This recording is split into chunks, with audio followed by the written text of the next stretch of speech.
Hello everyone, welcome to our channel career talks. आज के session में डिस्कस करेंगे हम लोग वर्ल्ड ट्रेड ऑर्गेनाइजेशन के लेवल पे हो रहे एक इम्पोर्टेंट कंट्रोवर्सी को। इस कंट्रोवर्सी को इस कॉन्टेक्स्ट में डिस्कस करेंगे हम लोग कि रिसेंटली में डब्ल्यूटीओ के एक पैनल ने इंडिया के अगेंस्ट एक डिसीजन दिया है। और इस डिसीजन में उनके द्वारा ये कहा जा रहा है कि इंडिया जिस तरीके से अपने डोमेस्टिक शुगर केन प्रोड्यूसर्स को, यानी कि शुगर केन फार्मर्स को, और जिस तरीके से जो शुगर प्रोड्यूसर्स हैं उनको जिस तरीके का डोमेस्टिक सपोर्ट प्रोवाइड करता है, वो डोमेस्टिक सपोर्ट इनकंसिस्टेंट है और वो डोमेस्टिक सपोर्ट अपने ग्लोबल ट्रेड नॉर्म्स के अगेंस्ट है। अब जैसा कि हमें पता है, डब्ल्यूटीओ का काम है आपका फ्री एंड फेयर ट्रेड को इंश्योर करना पूरी दुनिया भर में, ताकि तेजी से ट्रेड देशों के बीच में बढ़े और ट्रेड का लार्ज लेवल पर इंटीग्रेशन हो। लेकिन डब्ल्यूटीओ के द्वारा कुछ सर्टेन केसेस में यहाँ पे एक्सेप्शन भी दिए जाते हैं, जैसे कि अगर कोई इन्फेंट इंडस्ट्री हो या फिर कंट्री एक बहुत ही ज्यादा डेवलपिंग की स्टेटस में हो, तो वहां पर उनको अपने इंडस्ट्री को सपोर्ट करने के लिए या फिर प्रोटेक्ट करने के लिए कुछ ना कुछ सब्सिडी देना अलाउ किया जाता है। बट उस सब्सिडी की जो है वो एक लिमिट सेट की जाती है। और डब्ल्यूटीओ के पैनल के द्वारा यही कहा जा रहा है कि जो ये इंडिया को अलाउ किया गया था, सब्सिडी की जो एक लिमिट जो है, जो डिसाइड की गई है डब्ल्यूटीओ के लेवल पे, इंडिया उसे बार बार ब्रीच कर रहा है। और इस कॉन्टेक्स्ट में इंडिया जिस तरीके से सब्सिडी के फॉर्म में डोमेस्टिक सपोर्ट प्रोवाइड कर रहा है अपने sugar and sugar cane producers को, वो कंप्लीटली इनकंसिस्टेंट है in context of global trade norms. अब आज के इस सेशन में इसी कॉन्टेक्स्ट को हम लोग समझेंगे कि इसके पीछे क्या रीजन है, ये इशू क्या है, कौन चैलेंज कर रहा है, और इसमें इंडिया का क्या स्टैंड है। इन सभी कॉन्टेक्स्ट में आज के सेशन में इस कंट्रोवर्सी को हम लोग एक्सप्लेन करेंगे। तो चलिए स्टार्ट करते हैं फिर हम लोग आज का सेशन। देखो, ये सारा मामला स्टार्ट होता है ईयर 2019 से। 2019 से ही तीन देश जो हैं वो कंटिन्यूअसली इंडिया के अगेंस्ट कंप्लेन कर रहे हैं। एक है आपका ऑस्ट्रेलिया, एक है ब्राजील, और एक है ग्वाटेमाला। इनका कहना है कि जो इंडिया अपने डोमेस्टिक सपोर्ट और जो एक्सपोर्ट सब्सिडी प्रोवाइड करता है शुगर इंडस्ट्री को या फिर शुगर प्रोड्यूसर्स को, वो कंप्लीटली इनकंसिस्टेंट है डब्ल्यूटीओ के कुछ इंपॉर्टेंट एग्रीमेंट के अकॉर्डिंग। तो डब्ल्यूटीओ के कौन से एग्रीमेंट के अकॉर्डिंग? तो agreement and agriculture, agreement on subsidies and countervailing measures article 16, और general agreement on trade and tariff. इन सभी प्रिंसिपल को वायलेट कर रहा है इंडिया अपने शुगर प्रोड्यूसर्स को, शुगर केन प्रोड्यूसर्स को इस तरीके से डोमेस्टिक सपोर्ट प्रोवाइड करके भी और एक्सपोर्ट सब्सिडी प्रोवाइड करके भी।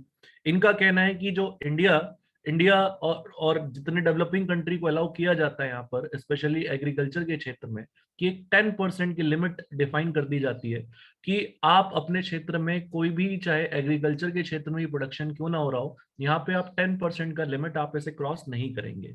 ठीक है। तो वहां पर इन तीनों कंट्री के द्वारा यही एलिगेशन लगाया जा रहा है कि इंडिया अपने शुगर केन प्रोड्यूसर्स को जो एफआरपी सिस्टम के तहत सपोर्ट प्रोवाइड करता है, वो एफआरपी सिस्टम के तहत दिए जाने वाला सपोर्ट 10% को ब्रीच कर चुका है। अब एक बात हमें पता होनी चाहिए कि एफआरपी सिस्टम है क्या। एफआरपी सिस्टम को कहते हैं हम लोग फेयर रिम्यूनरेटिव प्राइस सिस्टम। ये एक तरह का minimum support system, minimum support price system है, जो यहाँ पे शुगर केन प्रोड्यूसर्स को सेंट्रल गवर्नमेंट के द्वारा दिया जाता है। और यहाँ पर डब्ल्यूटीओ का रूल ये है कि सपोज करो शुगर केन का टोटल प्रोडक्शन जो है, उस टोटल प्रोडक्शन की वैल्यू आपकी 100 करोड़ के आसपास है। तो टोटल प्रोडक्शन का ओनली 10% ही सब्सिडी भारत सरकार या कोई भी सरकार दे सकती है। 10% के इस लिमिट को क्रॉस नहीं कर सकती, यानी कि ये जो सब्सिडी दिया जाएगा वो टोटल प्रोडक्शन का 10%, यानी कि यहाँ पे हमने 100 करोड़ एग्जांपल लिया है तो 10 करोड़ ही सब्सिडी दिया जा सकता है। 10 करोड़ से ऊपर अगर सब्सिडी दिया जाएगा तो यहाँ पर ये वायलेशन माना जाएगा डब्ल्यूटीओ के एग्रीमेंट का, डब्ल्यूटीओ के लॉ का, और उसके बाद डब्ल्यूटीओ के पैनल में अपील की जा सकती है उस कंट्री के अगेंस्ट। तो उसी कॉन्टेक्स्ट में यहाँ पर यह एलिगेशन लगाया जा रहा था इन तीनों देशों के द्वारा कि इंडिया अपने शुगर केन प्रोडक्शन की जो टोटल वैल्यू है उसके 10% से ज्यादा सब्सिडी यहाँ पे प्रोवाइड कर रहा है, और इस वजह से इंडिया के अगेंस्ट ये केस किया गया है। अब इनका यह भी एलिगेशन है कि इस तरह के सब्सिडी सपोर्ट देने के कारण, इस तरह के सब्सिडी सपोर्ट देने के कारण जो प्राइस है शुगर केन का, वो प्राइस सिग्निफिकेंटली डाउन आ जाता है। क्योंकि सिंपल सी बात है, किसानों को अगर सरकार सपोर्ट कर रही है सब्सिडी के रूप में, तो उनके प्रोडक्शन का जो कॉस्ट है वो कॉस्ट कम आएगा। प्रोडक्शन का कॉस्ट कम आएगा तो वो सेलिंग कॉस्ट भी इतना हाई नहीं होगा, तो मार्केट में जो है वो प्राइस सिग्निफिकेंटली कम आ जाता है। और इस प्राइस केवल डोमेस्टिक लेवल पे ही कम नहीं आता है, ये फिर जब एक्सपोर्ट होने के लिए भी जाएगा शुगर केन बाहर की मार्केट में, तो वहां पे भी, यहाँ पे बात करेंगे हम लोग तो इंटरनेशनल मार्केट में भी इन सब सपोर्ट के कारण जो प्राइस है वो शुगर केन का कम रहता है, जिससे इंडियन शुगर केन काफी हाईली कॉम्पिटिटिव बन जाता है। और जो ऑस्ट्रेलिया, ब्राजील, ये ग्वातमाला, इन ये सब जो देश हैं, इनको इस सिग्निफिकेंट प्राइस के कम होने के कारण इनका शुगर केन कॉम्पिटिटिव नहीं बन पाता है, because they are not providing subsidy that much इनके हिसाब से। तो इस वजह से इंटरनेशनल मार्केट में जब इस तरह के सपोर्ट के कारण प्राइस बहुत कम गिर जाता है, तो यहाँ पर पूरी तरीके से इंटरनेशनल ट्रेड अफेक्ट होती है। इन कंट्री का यही एलिगेशन है, और उसी कॉन्टेक्स्ट में ये कह रहे हैं कि इंडिया को ये सब्सिडी अपनी जल्दी से जल्दी खत्म कर देनी चाहिए। अब यहाँ पे अगर हम लोग बात करें पैनल ने क्या कहा, पैनल का जजमेंट है कि इंडिया के जो भी मेजर्स हैं वो इनकंसिस्टेंट है, जैसा कि पहले ही मैंने बताया, और पैनल ने भी इस बात को माना कि ये जो है वो इनकंसिस्टेंट है एग्रीमेंट ऑन एग्रीकल्चर के साथ साथ, और जो subsidy and countervailing measures agreement है उस कॉन्टेक्स्ट में भी ये जो सब्सिडीज दिया जा रहा है वो कंप्लीटली इनकंसिस्टेंट है। तो इंडिया को अपने ये जो सब्सिडीज हैं वो सब्सिडीज हटा लेने चाहिए, और जो भी वो सब्सिडीज प्रोवाइड करता है under production assistance, buffer stock, marketing and transportation scheme के अंतर्गत, डोमेस्टिक लेवल पे भी और एक्सपोर्ट को बढ़ावा देने के लिए भी, इस तरह के सब्सिडी जो 10% की लिमिट को क्रॉस कर रहे हैं उसको भारत को हटा लेना चाहिए 120 दिन के अंदर अंदर। ये पैनल का आपका डिसीजन आया है, तो इसी पैनल के डिसीजन को इंडिया ने एक्सेप्ट करने से मना कर दिया है, और इंडिया ने इस डिसीजन को WTO की एक फाइनल अथॉरिटी जो है जहां पे इस डिसीजन को चैलेंज किया जा सकता है, उस बॉडी का नाम है अपीलेट बॉडी। तो इंडिया ने पैनल के इस डिसीजन को अपीलेट बॉडी में फाइनली चैलेंज कर दिया है। अब उसके बाद इस बॉडी का जो भी यहाँ पे डिसीजन आएगा वो बाइंडिंग होगा, और अगर इस डिसीजन को नहीं माना जाता है तो फिर यहाँ पर काउंटर एक्शंस लिए जा सकते हैं देशों के द्वारा, जैसे ऑस्ट्रेलिया, ब्राजील फिर इंडिया के ऊपर कुछ सैंक्शंस लगा सकता है यहाँ पर। और अगर इंडिया सैंक्शंस अगर लगाएगा तो हो सकता है कि इस तरह के प्रैक्टिसेस के कारण फिर इंडिया जवाब में कुछ सैंक्शन लगाए, तो इस तरीके से ट्रेड वॉर एक हद तक चालू हो सकती है अगर अपीलेट बॉडी यहाँ पर जो भी फैसला देती है, और उसके बाद अगर दोनों ही पार्टी सेटिस्फाई नहीं होती हैं तो हो सकता है दोनों पार्टी एक दूसरे के ऊपर सैंक्शंस लगाने को जाएं। अब हमें समझना है कि इंडिया का क्या स्टैंड है इस पूरे इशू को लेकर के। तो इंडिया के स्टैंड को अगर हम लोग समझें तो इंडिया का कहना है कि जो कंप्लेंट्स की जा रही है उस कंप्लेंट्स के लिए इनफ एविडेंसेस नहीं है, वो नहीं प्रूव कर सकते कि इंडिया ऐसा डिस्टॉर्ट कर रहा है ट्रेड को। उन्होंने कहा है यहाँ पर कि जो एलिगेशन लगाया जा रहा है कि एग्रीमेंट ऑन एग्रीकल्चर प्रोविजन का इंडिया जो है वो वायलेट कर रहा है वो यहाँ पर गलत एलिगेशन है। इंडिया का साफ साफ कहना है कि जो भी इंडिया सब्सिडी प्रोवाइड कर रहा है वो कभी भी कोई भी सब्सिडी डायरेक्ट फॉर्म में तो प्रोवाइड कर ही नहीं रहा, तो ये एलिगेशन तो एकदम गलत है यहाँ पर ऑस्ट्रेलिया और ब्राजील के कि भाई डायरेक्ट सब्सिडी इंडिया दे रहा है, तो वो तो एकदम गलत है। दूसरी बात इंडिया का ये भी कहना है कि भाई जो शुगर केन है या शुगर केन प्रोड्यूसर्स हैं वहां पर काफी संख्या में, करोड़ों की संख्या में यहाँ पे लोग जुड़े हुए हैं इस सेक्टर में, तो उनकी लाइवलीहुड जो है वो लाइवलीहुड काफी हद तक यहाँ पे डिपेंड करती है इसके प्रोडक्शन के ऊपर। फिर तीसरी बात इंडिया ने ये कहा है कि इंडिया अभी भी बहुत डेवलपिंग स्टेटस में है, और डेवलपिंग स्टेटस में होने के कारण जो अधिकांश लोग इस सेक्टर से जुड़े हुए हैं उनकी कंडीशन काफी पुअर है, तो उनको पॉवर्टीज कि इस सिचुएशन में सपोर्ट करने के लिए इंडिया को कुछ ना कुछ सब्सिडी तो देना पड़ेगा, और इस तरीके से अब बाकी के देश इस तरीके से ऑब्जेक्ट नहीं कर सकते।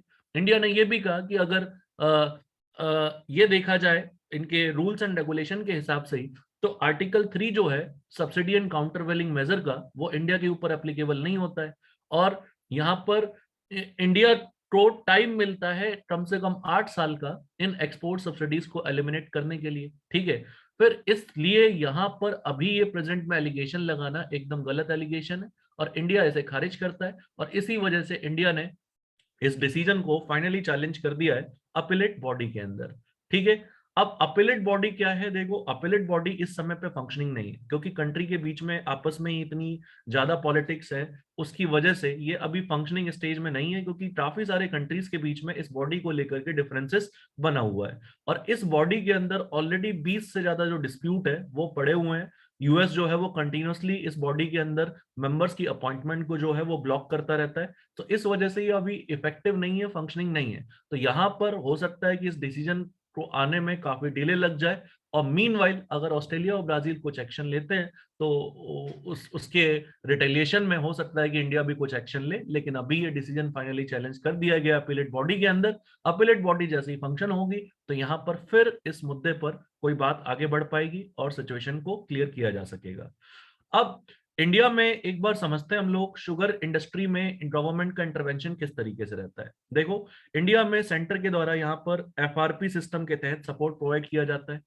सेम तरीके से सेंटर से भी ज्यादा कुछ हद तक सपोर्ट जो है वो स्टेट के द्वारा प्रोवाइड किया जाता है, और स्टेट भी प्रोक्योर करती है कुछ प्राइसेस पे, और वो सेंटर से नॉर्मली ज्यादा होता है। अब इस चक्कर में फार्मर एंकरेज होते हैं, क्योंकि भाई अगर इतना प्रोक्योरमेंट के लिए एक फिक्स प्राइस पर दोनों ही सेंटर और स्टेट गवर्नमेंट अगर तैयार है, तो फार्मर एंकरेज होंगे ज्यादा से ज्यादा प्रोडक्शन करने के लिए। और जब ज्यादा से ज्यादा प्रोडक्शन होगा तो सिंपल सी बात है कि भाई सप्लाई बहुत ज्यादा बढ़ेगा, और मार्केट में अगर आप सप्लाई और डिमांड की मैकेनिज्म को समझते हैं तो सप्लाई बहुत ज्यादा बढ़ेगा, डिमांड कम है उस कॉन्टेक्स्ट में, तो भाई प्राइस क्रैश होगा। और प्राइस अगर क्रैश होगा तो उसकी वजह से जो मिल के मालिकों को ये शुगर केन बेचा जाता है, उन मिल के मालिकों का रेवेन्यू कम हो जाता है प्राइस क्रैश होने से।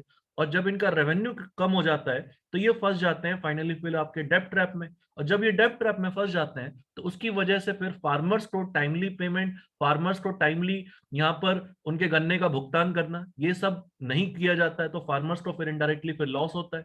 तो यानी कि अगर एफआरपी सिस्टम के कारण सप्लाई बढ़ रहा है तो उसके कारण प्राइस गिर रहा है, तो उसके कारण मिल्स का डेब्ट बढ़ रहा है, और उसके कारण फार्मर का लॉस बढ़ रहा है, और उस लॉस को कंपनसेट करने के लिए गवर्नमेंट फिर एफआरपी अनाउंस करती है नया। तो इस तरीके से ये साइकिल चलता रहता है, और इस कारण से इंडिया की जो ये शुगर केन सेक्टर है, उस शुगर केन सेक्टर इस ट्रैप में फंसा हुआ है। फिर उसके बाद गवर्नमेंट के कुछ आपके डायरेक्शंस रहते हैं कि शुगर केन का इस्तेमाल यहाँ पे इथेनॉल प्रोडक्शन के लिए भी किया जाना चाहिए, तो उसकी वजह से भी शुगर इंडस्ट्री के ऊपर और ऑयल और मार्केट इंडस्ट्री के ऊपर ये प्रेशर हमें देखने को मिलता है गवर्नमेंट के इस गाइडलाइन की वजह से कि इथेनॉल की कंपल्सन वेल्डिंग अब पेट्रोल में कंपल्सरी कर दी गई है। तो उसके बाद इस वजह से ये बर्डन भी हमें देखने को मिल रहा है। फिर गवर्नमेंट के ऊपर ये बर्डन भी आता है इस वजह से कि उनको शुगर मिल के लोन्स का या फिर लोन्स को रिस्ट्रक्चर करके उनको बचाना होता है बंद होने से। फिर उनको फंड भी देना पड़ता है गवर्नमेंट को एक्सपोर्ट बूस्ट करने के लिए, क्योंकि भाई प्राइस क्रैश हो रहा है। और प्राइस क्रैश क्यों हो रहा है? क्योंकि भाई सप्लाई बहुत ज्यादा बढ़ रही है। तो ये चैलेंज है एक इंडियन शुगर केन इंडस्ट्री में, और इस वजह से इस डिफरेंट कॉन्टेक्स्ट के कारण भारत सरकार को ये सपोर्ट प्रोवाइड करना पड़ता है। तो अगर जब तक इस सिचुएशन को सॉल्व नहीं किया गया, इस तरह की सब्सिडी की जरूरत लॉन्ग रन में पड़ती रहेगी। और यहाँ पर जब तक ये मार्केट मैकेनिज्म को ठीक नहीं किया गया, तो वहां पर फिर ये चैलेंजेस जो हैं वो इंडिया के सामने बने हुए देखने को हमें मिलेंगे। तो इसी कॉन्टेक्स्ट में मैंने डिस्कस किया ये रीसेंट इशू, डब्ल्यूटीओ में क्या कंट्रोवर्सी हुई, और इंडिया का शुगर सब्सिडी को लेकर के क्या स्टैंड है, इंडिया के शुगर इंडस्ट्री की क्या हालत है एट प्रेजेंट में। सो आई गेस आपको ये सेशन समझ में आया, और अगर ये सेशन आपको एकदम क्लियरली समझ में आया तो आप इसे लाइक कर सकते हैं, शेयर कर सकते हैं, सब्सक्राइब कर सकते हैं। So that's all from my side everyone. Thank you and have a good day to all of you.